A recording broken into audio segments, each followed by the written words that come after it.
नमस्कार दोस्तों, मैं राजेश कपूर टेक टॉक्स के एक और एपिसोड के अंदर आपका बहुत बहुत स्वागत करता हूं। टेक टॉक सीरीज़ आपको आपके टेक्नोलॉजिकल गैप्स के ऊपर एक पूरी ब्रीफिंग सी देती है। ऐसे हम लोगों ने इसको तैयार किया है। टेक टॉक्स एक ऐसा प्रोग्राम भी बनता जा रहा है जिसको लोग फॉलो करते हैं, शायद नई नई चीज़ों को जानने के लिए भी, और साथ ही में टेक्नोलॉजी के जो लूप होल्स हैं, जो गैप्स हैं, उनके बारे में लॉ क्या कहता है, उनके बारे में इंडस्ट्री क्या बोलती है, इसको समझने के लिए भी। हमारे साथ इस सेट के ऊपर मौजूद रहते हैं JSPL के फाउंडर डायरेक्टर डॉक्टर नवीन धाम। डॉक्टर साहब का बहुत बहुत स्वागत है। धन्यवाद। डॉक्टर नवीन धाम एक कंप्लायंस एक्सपर्ट हैं और साथ ही में इस शो के जो सूत्रधार भी कह सकते हैं जिनको, क्योंकि उन्हीं की बताई गाइडलाइंस के ऊपर इस शो का फॉर्मेट डिज़ाइन किया गया है। कंप्लायंसेस एक ऐसा सब्जेक्ट है दोस्तों जिसको जान लेना बहुत इंपॉर्टेंट है, ख़ास तौर पे इस बदलते हुए डिजिटल वर्ल्ड के अंदर। क्योंकि इस डिजिटल वर्ल्ड के अंदर कंप्लायंसेस अगर नहीं होंगे तो हम कहीं ना कहीं ऐसे रैंसमवेयर के हाथों मार खाते रहेंगे जहां हम अपनी गाढ़ी कमाई, मेहनत की गाढ़ी कमाई, उनकी भेंट चढ़ाते रहेंगे। साथ ही में हम कोशिश करते हैं कि इंडस्ट्री के किसी पेचीदा टॉपिक को हम लोग आपके सामने ज़रूर हाजिर करें हर एपिसोड के अंदर। और इस बार जो हम लोग आपके सामने सब्जेक्ट लेके आए हैं वो है गेमिंग। गेमिंग अपने आप में एक इंडस्ट्री है जी, उसको सरकार ने भी गेमिंग इंडस्ट्री के रूप में स्वीकार भी किया है। गेमिंग के अपने रूल्स हैं, रेगुलेशंस हैं, plus at the same time वो रूल्स एंड रेगुलेशंस को हम लोग कई दफ़ा जब फॉलो नहीं करते तो हम पाते हैं कि हम लोग किसी ना किसी कानूनी दायरे के अंदर घेरे जाते हैं। तो इन चीज़ों से हम कैसे बच सकते हैं, ऐसे कौन से लॉज हैं जिनको फॉलो करना गेमिंग इंडस्ट्री के अंदर बहुत इंपॉर्टेंट है, इसको समझाने के लिए आज हमारे साथ सुप्रीम कोर्ट के एक एडवोकेट मौजूद रहेंगे इस सेट के ऊपर, और उनका नाम है हिमांशु विज। हिमांशु जी, बहुत बहुत स्वागत है आपका।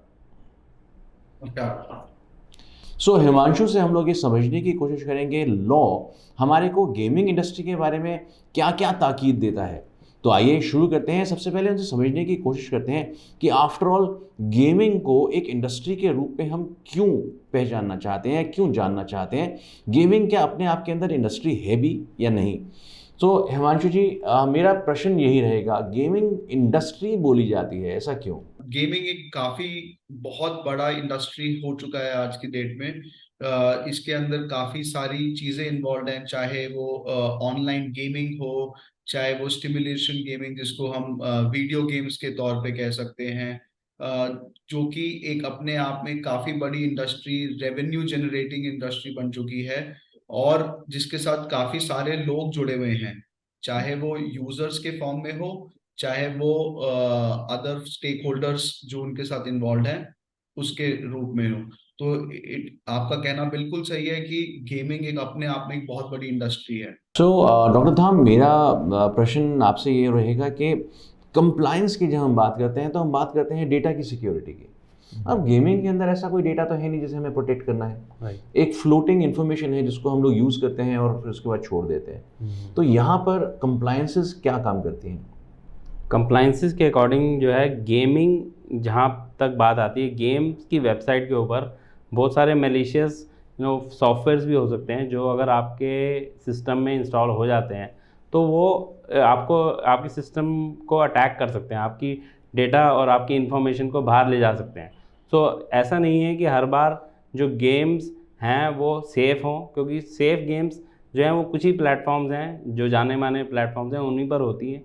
बट अगर आप बाकी गेम्स की बात करें, कई बार हैकर भी एक गेमिंग वेबसाइट बनाकर वो आपको दे देता है, जिससे कि आप जब आप उसको खोलते हैं तो एक मैलिशियस सॉफ्टवेयर आपके सिस्टम में इंस्टॉल हो जाता है और वो आपकी इन्फॉर्मेशन बाहर लेके चला जाता है। तो इस केस में कंप्लायंसेस ये कहते हैं कि जब हम गेमिंग की वेबसाइट्स पे जाएं तो पहला तो आपके जो ऑर्गेनाइजेशंस हैं वो वेबसाइट्स को खोलने ही ना दें। तो उसके लिए हमें काफ़ी सारे कंप्लायंसेस लगाने पड़ते हैं, जिससे कि गेमिंग की वेबसाइट को एक तो ब्लॉक किया जाए, और इन केस कोई जाके कोई चला भी जाता है उस वेबसाइट पे, तो उस टाइम पे जब आपका सॉफ्टवेयर है जो गेम है, कई बार EXE डाउनलोड हो जाती है जिसे कि आप इंस्टॉल करते हैं, तो डाउनलोड भी उसमें रिस्ट्रिक्ट होना चाहिए। इन केस वो डाउनलोड भी हो गया, डाउनलोड होने के बाद वो सेटअप जो है चलना ही नहीं चाहिए, EXE एग्जीक्यूट ही नहीं होनी चाहिए। तो उसके ऊपर भी हमें रिस्ट्रिक्शन लगानी पड़ती है। तो ये तीन तीन लेवल की रिस्ट्रिक्शन लगानी पड़ती है, जिससे कि कोई उसको पहले तो खोल ना पाए, फिर डाउनलोड ना कर पाए, डाउनलोड हो भी जाए तो वो एग्जीक्यूट ना कर पाए।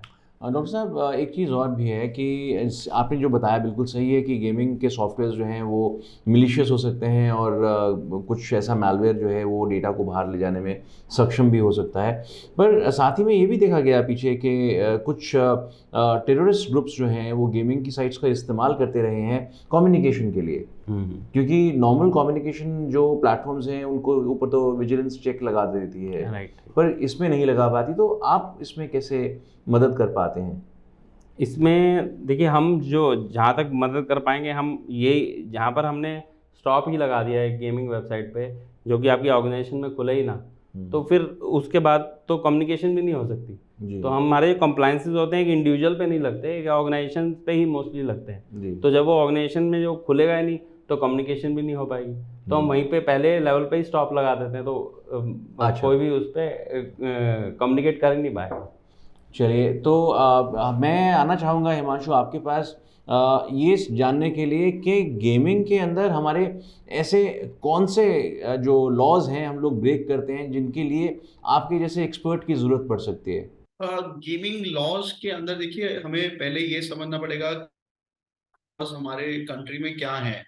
पहली बात तो है कि हमारे देश में दो तरह के हैं, क्योंकि कुछ लॉज हैं, स्टेट अपने लॉज खुद के हैं, और एक हमारा एक सेंट्रल एक्ट है जो स्टेट्स चाहे तो अडॉप्ट कर सकते हैं, जो कि जैसे मुंबई और दिल्ली ने अडॉप्ट किया हुआ है। बाकी हर किसी अपने स्टेट के अपने अपने लॉज हैं। जैसे तमिलनाडु का अपना लॉ है, कर्नाटका का अपना लॉ है, तेलंगाना का अपना लॉ है। तो उनके परव्यू के अंदर जो भी आप प्रोविजंस अप्लाई करते हैं, अगर आप उनकी नॉन कंप्लायंस रहते हैं, तो देर आर उसके अंदर प्रोविजंस हैं, जो आपको पीनल प्रोविजंस हैं जो आपको अट्रैक्ट कर सकते हैं। जी, तो कोई ऐसा केस जो आपके सामने अभी रिसेंटली आया हो, ताकि मैं भी समझ सकूं और मेरे दर्शक भी समझ सकें कि गेमिंग। जैसे कि हमें ये समझना पड़ेगा कि जैसे कि कुछ परमिसिबल एक्टिविटीज हैं, कुछ नॉन परमिसिबल हैं। जैसे इन मेजॉरिटी जो एक्ट्स हैं, इनके अंदर गेम्स ऑफ स्किल को एग्जेम्पशन प्राप्त की गई है। तो गेम्स ऑफ स्किल वो गेम्स होती हैं जो स्किल बेस्ड गेम होती है, जिसके अंदर प्रिडोमिनेंस स्किल का होता है। और जो गेम्स ऑफ चांस हैं, वो अगर आप जिसके अंदर चांस पे डिपेंडेंट है, कंसिडरेशंस हैं, रिवॉर्ड्स हैं, अगर वो इन्वॉल्व है तो वो इन एक्ट्स के दायरे में आती हैं। फॉर एग्जांपल, आप एक डेफिनेशन है, कॉमन गेमिंग हाउस नहीं आप रन कर सकते हैं। कॉमन गेमिंग हाउस की एक डेफिनेशन ये है कि आप कोई भी जगह, जगह का मतलब कुछ भी हो सकता है, चाहे वो घर हो, क्लब हो, टेंट हो, जहां पर भी परमिसिबल वो एक्टिविटी नहीं है, अगर आप उसको ऑपरेट करते हैं तो आपको क्रिमिनल प्रोसिक्यूशन हो सकता है। जी, इसका एग्जाम्पल सबसे बड़ा शायद आजकल हम नोट कर रहे हैं कि उसके ऊपर बहुत सी चर्चा गरमाई हुई है मीडिया के अंदर भी। सो क्या महादेव ऐप जिस तरीके से ऐप परफॉर्म कर रहा था और जो इसके जो यूज़र्स रहे हैं जिनका पैसा डूब गया उनके उनके कंडक्ट की वजह से, क्या ये चीज़ें भी आपकी जुरिस्डिक्शन में आती हैं, आप कवर करते हैं उनको? इनका जो इम्प्लीकेशन होता है, जैसे ये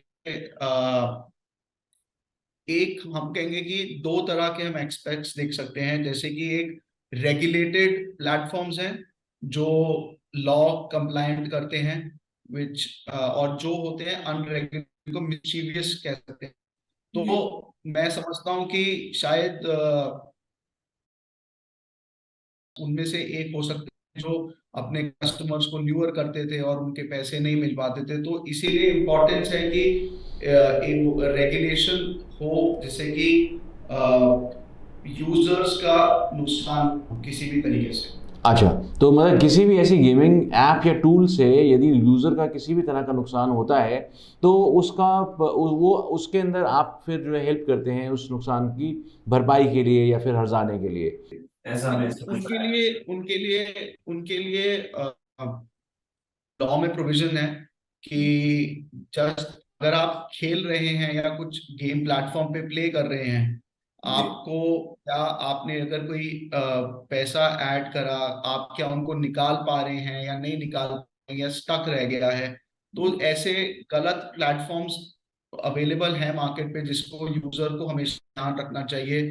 तो यूजर को टर्म्स कंडीशंस होते हैं हर प्लेटफॉर्म के, उनको पढ़ के समझ के देखना चाहिए, क्योंकि ऐसे बहुत सारे लेजिटिमेट प्लेटफॉर्म्स हैं जो एक गेमिंग एक्सपीरियंस देते हैं। आपको सही, आपके मतलब लॉ फॉलो करते हैं, आपका उनका रिगरस प्रोसेस होता है, उनका ग्रीवियंस मैकेनिज्म होता है, उनका केवाईसी प्रोसेस होता है, उनका एक स्ट्रक्चर है प्रॉपर। सो उसके अंदर अगर कभी किसी यूजर को कोई दिक्कत हुई तो उसका रिड्रेसल है।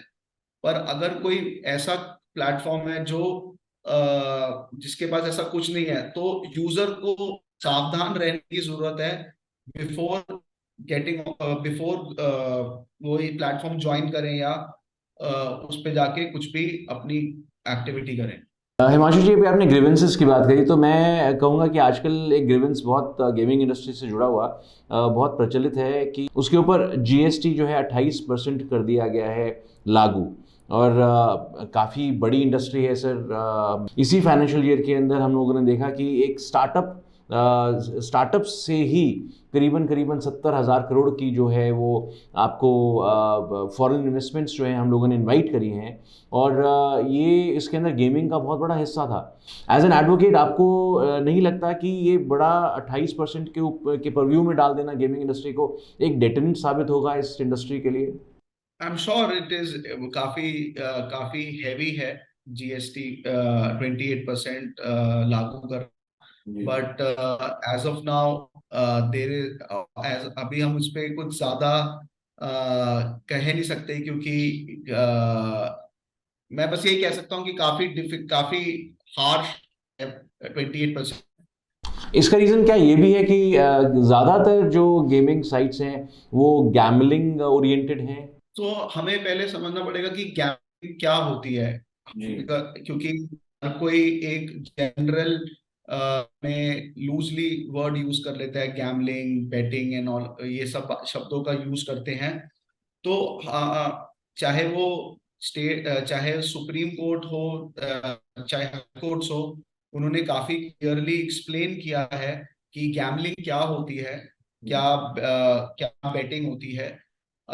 जैसे मैंने पहले बताया कि गेम्स ऑफ स्किल जो होती है, एक्टिविटी जो गेम्स ऑफ स्किल से हैं, वो बेटिंग और गैम्बलिंग के परव्यू के बाहर रहती हैं। तो सुप्रीम कोर्ट्स ने उनको बिजनेस एक्टिविटी कहा है, और उसको आर्टिकल 19(1)(g) के अंदर प्रोटेक्शन भी दिया है कि अगर कोई एक्टिविटी गेम्स ऑफ स्किल से रिलेटेड है तो वो प्रोटेक्टेड है। तो और यही डिस्टिंक्शन काफी क्लियरली नहीं आ पाता है, या एक कॉमन पर्सन नहीं समझ पाता है कि क्या है। रही बात गेम्स ऑफ चांस की, गेम ऑफ चांस के ऊपर अगर हम कोई गेम्स ऑफ चांस की है, तो वो बेटिंग और गैम्बलिंग के परव्यू में आती है, और उस पे स्टेट्स के पास अपने लॉज हैं। पहले मैंने जैसे बताया कि जो ये एक्ट्स हैं उनके अंदर मेजॉरिटी ऑफ एक्ट्स के अंदर गेम्स ऑफ स्किल को एग्जेम्पशन मिली हुई है। Okay, alright. So Himanshu ji, मैं आपको ये बता दूं कि हमारा ये प्रोग्राम जो है इसके अंदर लगातार हमारे साथ जो हमारे व्यूअर्स जुड़ जाते हैं, कॉल्स करते हैं और पूछना चाहते हैं अपने सवाल आपसे। तो पहला कॉलर हमारे साथ जुड़ रहा है सिद्धिका जी। जी बताइए, आपका क्या प्रश्न है? Hello, Dr. Naveen Dham and Mr. Rajesh. My name is Siddhika from Two Terminus Travel Services. We provide all kind of travel solution in terms of corporate travel, leisure travel, and holiday packages, etc. My question for today is: does central government have any role governing online games? Please advise. आज की date में recent development है कि पहले तो central government का role है, और ये रीसेंट डेवलपमेंट ही है। इसके अंदर सेंट्रल गवर्नमेंट ने मीटी, जो ministry of electronics and information technology की मिनिस्ट्री है, उन्होंने को सेंट्रल गवर्नमेंट ने नोडल मिनिस्ट्री बनाया है for online games in the country. उसके लिए business rules of business allocations होते हैं, उनको मॉडिफाई करा। उसके तहत उन्होंने इंटरमीडिएट गाइडलाइंस थी, उनको अमेंड करा। उनके अंदर उन्होंने काफी सारी डेफिनेशंस इंट्रोड्यूस करी हैं, चाहे वो ऑनलाइन इंटरमीडिएट डेफिनेशन हो जाए, ऑनलाइन गेम्स की डेफिनेशन हो जाए, ऑनलाइन रियल गेम मनी की डेफिनेशन हो जाए, formation of self regulatory body का हो जाए। तो उसका पूरा ऑब्जेक्टिव ये रहा है कि एक रेगुलेशन आ सके सेंट्रल गवर्नमेंट के पास टू रेगुलेट ऑनलाइन गेम्स।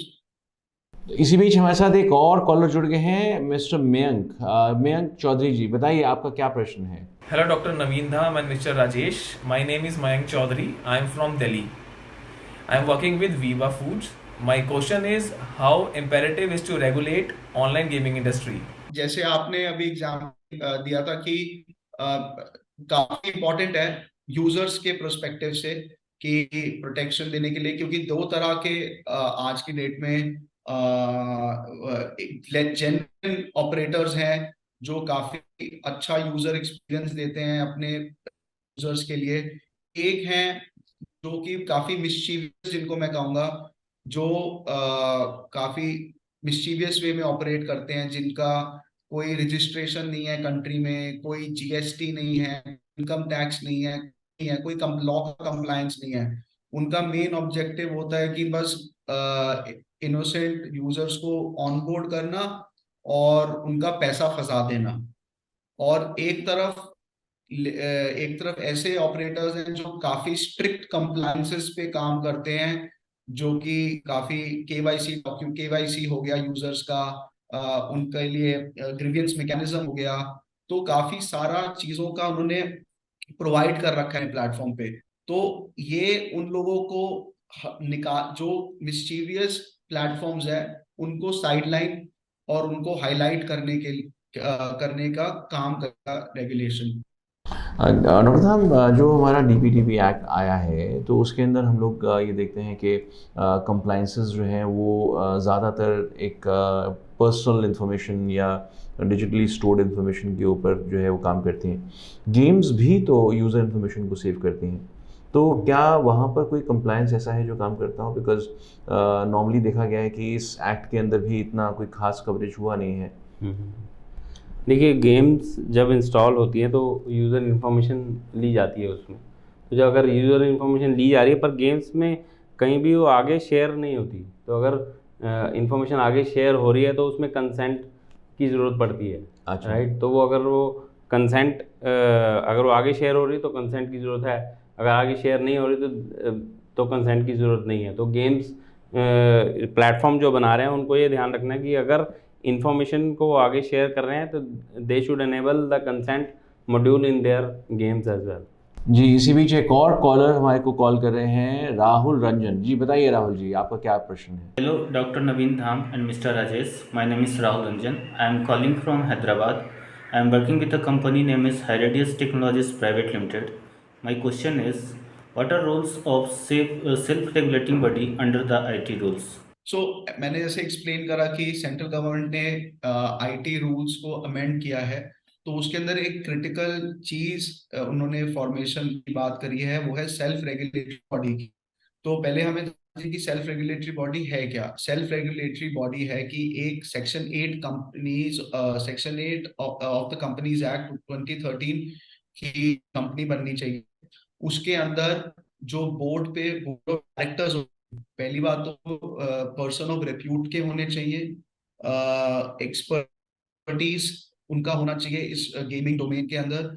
उनका और उनको जो भी बोर्ड पर आएंगे वो मीटिंग उनको सर्टिफाई करेगी to become on the board, because SRB का जो फॉर्मेशन का काफी क्रिटिकल रोल है। एक एसआरबी बन जाएगी वो तो डायरेक्टली गवर्न होगी अंडर मीटी के, और दूसरी बात वो सर्टिफिकेशन देंगी ये ऑनलाइन ऑपरेटर्स को। सो बेसिकली ये ऑनलाइन ऑपरेटर्स जो, या ऑनलाइन जो डेफिनेशन है आईटी एक्ट में online intermediary, online gaming intermediary की, उनको दे विल, वो अपनी गेम को अप्लाई करेंगे उनके पास फॉर सर्टिफिकेशन। वो फिर देखेंगे कि वो क्या मीटी की गाइडलाइंस को फॉलो करते हैं, तो उनको सर्टिफिकेशन मिलेगा एंड देन और वो उस बेसिस पे ऑपरेट कर पाएंगे। तो उनका काफी क्रिटिकल रोल रहेगा। तो इसमें मैं एक यही चीज़ ऐड करना चाहूँगा कि इतने स्ट्रिक्ट लॉज हैं जिसमें अगर एक बार कोई ऑर्गेनाइजेशन फंस जाए तो उसका निकलना बहुत मुश्किल है। तो इसमें जब ऑर्गेनाइजेशन किसी प्लेटफॉर्म को चूज़ करे तो वो सिक्योर प्लेटफॉर्म हो। एक मिनट। तो इसमें मैं यही कहना चाहूँगा कि ऑर्गेनाइजेशंस अपने एम्प्लॉयज़ पर कितना ध्यान दे पाएंगी, क्योंकि अगर आपके एनवायरनमेंट में किसी एम्प्लॉय ने गेम इंस्टॉल कर दी या यूज़ कर दी तो उसके लिए प्रॉब्लम हो सकती है, ऑर्गेनाइजेशन के लिए बहुत बड़ी प्रॉब्लम हो सकती है। तो इस केस में इट्स बेटर कि आप क्लाउड्स यूज़ करें, ऑनलाइन जाएं, अपनी वर्किंग को ऑनलाइन करें, उस क्लाउड्स को यूज़ करें जहां पर ये पहले से ही सब कुछ रिस्ट्रिक्टेड है। तो इस केस में जब आप ऑनलाइन चले जाएंगे, अपने क्लाउड प्लेटफॉर्म पे चले जाएंगे, तो आपके ऊपर लिटिगेशन का भी कोई चांस नहीं है। दोस्तों, ये एडवाइस हमारे किसी ऐसे ही व्यक्ति से नहीं आई है। एक कंप्लाइंट एक्सपर्ट जो है आपको ये राय दे रहे हैं, तो इसको फॉलो ज़रूर कीजिएगा। इनकी बातों को अगर गहराई से और समझना चाहते हैं तो इनके नंबर्स मैं यहाँ पर दे रहा हूँ। GIS फील्ड कंसल्टिंग डॉक्टर नवीन धाम के से आप संपर्क कीजिए, उनसे जानिए आपके लिए क्या चीज़ बेहतर है, क्या चीज़ नहीं। और जैसा कि उन्होंने सजेस्ट किया, अपने डेटा को अगर यदि आप क्लाउड पे ले जाएंगे, क्लाउड के ऊपर, ऑनलाइन के ऊपर आपका जो वर्किंग पैटर्न है बिल्कुल फिक्स हो जाता है। आपके एम्प्लॉयज़ जो हैं बिल्कुल एक ही डायरेक्शन में काम कर पाते हैं और आप जो है ये रिलीव महसूस करेंगे कि आपका डेटा बिल्कुल सिक्योर है, किसी भी थ्रेट के अंडर आप काम नहीं कर रहे। क्लाउड एक्सेस का मैं जिक्र करना चाहूँगा, हमारे स्पॉन्सर्स हैं। क्लाउड एक्सेस के नंबर्स हम लोग यहाँ पे प्रोवाइड कर रहे हैं। आप डेफिनेटली एक सिक्योर क्लाउड प्लेटफॉर्म अगर ढूंढ रहे हैं तो आप इनको चूज़ कर सकते हैं। तो इसी के साथ बढ़ते हैं अपने दूसरे कॉलर की तरफ। जी भूषण जी, आप बताइए आपका क्या प्रश्न है। Hello, Mr. Naveen Dham and Rajesh Kumar. My name is Bhushan Sharma. I'm calling from Gurgaon, Haryana.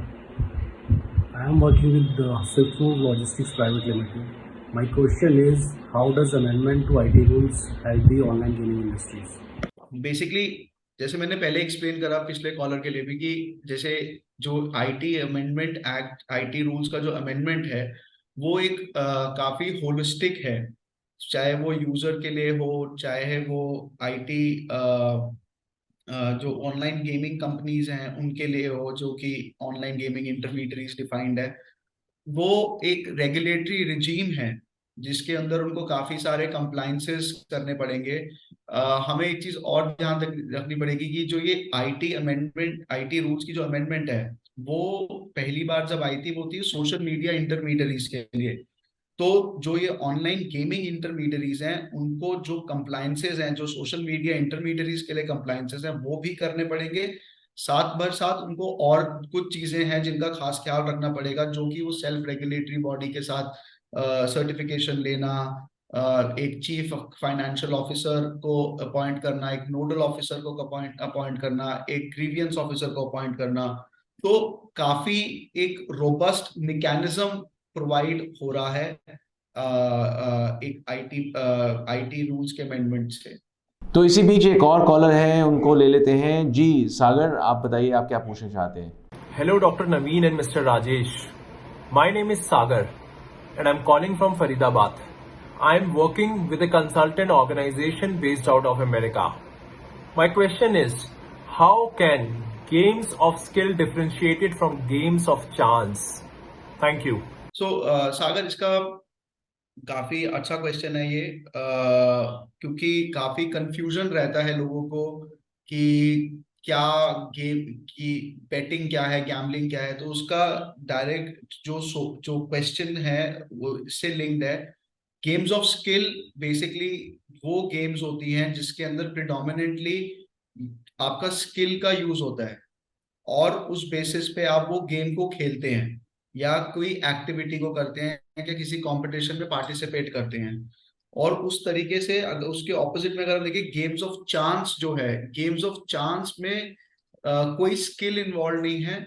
उसका 3 क्राइटेरियाज लेट डाउन है कि उसके अंदर एक रिवॉर्ड है, कंसिडरेशन इन्वॉल्व है और चांस का एलिमेंट है जिसके अंदर स्किल कोई नहीं है। अगर जैसे कि रमी को गेम ऑफ स्किल कहा गया है और कॉमन पार्लेंस में जो है वो गेम ऑफ चांस है। तो दोनों भले कार्ड गेम्स हैं, बट एक स्किल बेस्ड गेम है रमी और एक फ्लश या तीन पत्ती एक गेम ऑफ चांस है। तो इसी करके गेम्स ऑफ स्किल को एग्जेम्पशन प्रोवाइडेड है वेरियस एक्ट्स में, और जो कि वेरियस हाई कोर्ट्स ने या सुप्रीम कोर्ट ने इनको अपहेल्ड भी किया हुआ है। दोस्तों, ये बहुत ज़रूरी हो जाता है कि हम लोग आपको आईटी के इन गैप्स के बारे में भी समझाएं, क्योंकि ज़रूरी नहीं कि टेक्नोलॉजी के हर गैप को हम लोग टेक्नोलॉजी की ही किसी एक टूल से भरें। टेक्नोलॉजी के कुछ गैप्स ऐसे हैं जो कि जुडिशियल सिस्टम हमारे बखूबी निभा रहा है और भर रहा है। सिमिलरली हमारे जो डीपीडीपी एक्ट जो अभी रिसेंटली इंट्रोड्यूस किया गया, वो भी काफ़ी ऐसे गैप्स को एड्रेस करता है और हमारे को एक सुचारू आईटी एनवायरनमेंट को प्रोवाइड करने का वायदा करता है। इसी के साथ ही हम लोग बढ़ते हैं अपने आखिरी कॉलर की तरफ, बिकॉज टाइम का तकाजा है, और मेरे साथ जुड़ रहे हैं तुषार भल्ला। जी तुषार, अपना क्वेश्चन पूछिए आप। Myself, Tushar Bhalla. I am calling from Toronto, Canada. I work here with a consultancy company called Deloitte Canada. I have a question for you. What is the importance of the amendment to IT rules in respect to online games? Tushar, मैं इसका answer पहले भी कर चुका हूँ। मैं एक brief में रिस्पॉन्ड कर देता हूँ कि काफी अच्छे अमेंडमेंट्स लाए गए हैं गेमिंग इंडस्ट्री को लेके ऑनलाइन, क्योंकि उनके अंदर काफी चीजें को डिफाइन करा गया है, काफी रोल्स एंड रिस्पॉन्सिबिलिटीज बताए गए हैं। तो ओवरऑल एक पॉजिटिव अमेंडमेंट्स है ऑनलाइन गेमिंग इंडस्ट्री के लिए। बहुत खूब हिमांशु, आपका बहुत बहुत धन्यवाद। आपने हमारे को इतनी सब चीज़ें बताई और ये जानकारी हमारे लिए बहुत ही लाभप्रद रहेगी, आई am sure. Thank you very much. Doctor साहब, आपका भी बहुत बहुत धन्यवाद। आप हमेशा से ही हमारे दर्शकों को बहुत अच्छी गाइडेंस देते आए हैं, कंप्लायंसेस के बारे में समझाते आए हैं। मैं जाते जाते आपसे बस यही कहना चाहूँगा, इस प्रोग्राम को आप इतना पसंद कर रहे हैं, इसके लिए बहुत बहुत शुक्रिया आपका। आपके क्वेश्चंस इस प्रोग्राम को बनाने में हमारी बहुत हेल्प करते हैं। यदि आप अपना क्वेश्चन पूछना चाहते हैं तो हमारे को इन नंबर्स के ऊपर डायल कर सकते हैं, हमारे साथ जुड़ सकते हैं। सिमिलरली यदि आप हमारे कंप्लायंस एक्सपर्ट से बात करना चाहते हैं तो उनके नंबर्स हम लोग यहाँ पे दे रहे हैं। डॉक्टर नवीन धाम से आप बात कर सकते हैं, उनकी कंपनी से अपनी कंपनी को सिक्योर करने के लिए राय ले सकते हैं। और यदि आप ऑलरेडी एक सिक्योर प्लेटफॉर्म के ऊपर अपना डेटा रखना चाहते हैं जहाँ से आपको उसके उड़ जाने का खतरा नहीं रहेगा, तो क्लाउड एक्सेस के नंबर्स हम लोग यहाँ प्रोवाइड कर रहे हैं। आप इनके नंबर्स को यूज़ करके इनसे हेल्प ले सकते हैं, अपने डेटा को सिक्योर कर सकते हैं। इसी के साथ ही मैं विराम देता हूं अपने शब्दों को और इस एपिसोड को यहीं समाप्त करता हूं, पर इस प्रॉमिस के साथ में कि जल्द ही मिलेंगे आपसे एक नए एक्सपर्ट के साथ में एक नए एपिसोड में। Thank you.